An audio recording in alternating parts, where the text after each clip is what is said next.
Ghana Kua ewo Udini na Udini so football club ano ho Udinis achese Ghana mrantie mako minimum kra no omye 15 there but emu 5 there ombe potentials emayen Asamoah Gyan ebobo ho Asamoah emwa Nani cho sa Asamoah so bo ho no mo Gago ne go ho first cry and sana Ajima Bedu so call her all these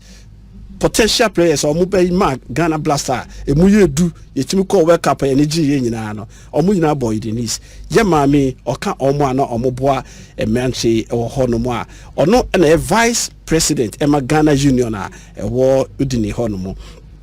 na nyamia kanakoma ene enuan bi se kakra omo susu nyame dia hye omo nsem no esese omo susu ede beboa ifie omo bo omo busua omo bo omo nanfofo na emom no omo de akunafo so ato makoma eti wabedu Ghana kese koba studio but traffic intino watimi ama ye friend ahoma so ogina so ne ye ne ye maame Joyce Koranteng vice president o Ghana Union o Udini adoya opeso ye ma wale for se akunafo a omo wale bibisa no edie ne ba na dwunu ma wa anya no ne krum na ode call wale maame ye mo akwa abado ba sempa 94.7 me paso me llevo copa asunta ba copa asa pa ba copa pronto come sta oh bene grazie maame we ye dem beti wo ho anu no ye nyamia kamakoma na said ya wosi ni meka say opese oba Ghana na wo beboa eye ekunafo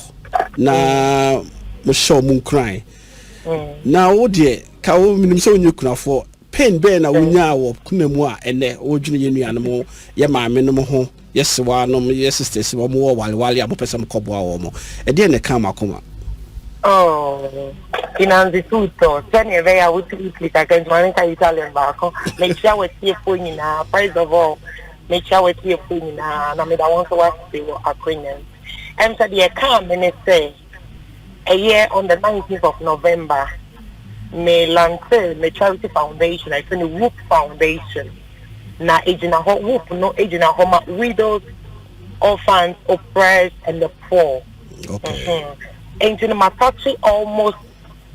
all of them lives in terms of aka ekunafo no oh okay and me na man na me go footage about na bully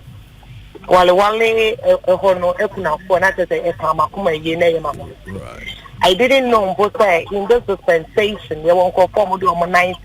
80 from the nancy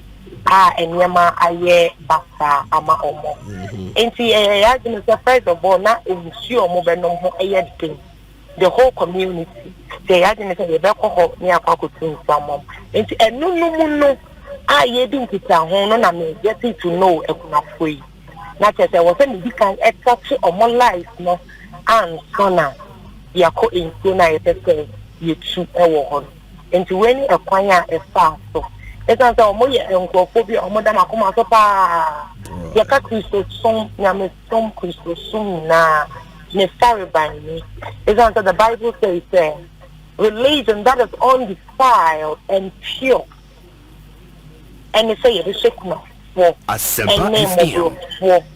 and ne one more to say now we ma me say yen Kristo so yen stop me right and you know the foundation and so yen slogan say unlacing a heart of gold say ye de akoma e je sika kokko akoma e tire wi ase afa na nyina na be ya won e be free na me mission and it says to reach the unreached, to touch the untouched, and to relieve the unrelieved. Into Ocean Northern region, Hono Nipa be brain time coho. It's answer a quite way ye. It's not as they are part of the unreached area. Into I am reaching them. Then I be almost the who say, or Mon Pai will not form. Yame and come home. Minim say, Besse Femi Seni ena Cologne for Ghana Union for so far eye yensu say ya ekoye bi ma bala muni for mo koye boho ma omo na de mo ye ni nyina no me Abrokyire ko mo so mo siti a mo ba mo kai de ye say mo may bibi ma fie na de o man ne be ya ma mo so may bibi ma o man no kiti say ni nyina no be boa ama ye nyina ye wi pe Abrokyire na ko ani mo ntino we de meja wo ha say nyame ya adum na mo koye adoye na minti minimum nkode na me pese mo de videos and pictures ni ayi na mo ba na ma betena studio na afi ye tie emuye we de yemre na so na ye famosi ha say ye chia adofo ni nyina ye chia obi bia ne ketua bia 1 minute na me fa akonya so invite to bia so on the 9 obama metai ye launch WOOP foundation e Ghana kuma se bom pata set of things got authority so when you know I'm metai na yenye sure so point now this is a china week mo be lunch no kuma se no de me be no de no de me baby na mo ko wale no de a mo ko ba na ma betena studio ye da mase be yo ma no cho so chia o oh me pass me tell okay all right eti nyame yad na be kase bi right yo aha ene de dwumadi ne ebesie bo so fuko kwa manko akontajo se de me ka no ye bi ma omai mentra ho ntwe se omai no emeye ma kitwa bi ensa ba bia mo obi ama no ne ba bia mo obi a mo de mo fa besi eye multimedia so ana mo ba mo de mo besi ye na so ebe ma amanse ate de mo ye a kire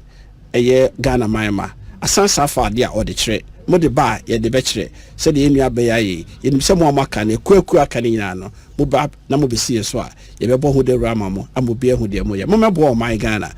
sebi mututu nsuo no boho eye communities no muba tutu boho se ya nsuo yare ahodo a ekoma ekun no ebekọ ama yenya hode e de ayi nyuma ese ye de ye damase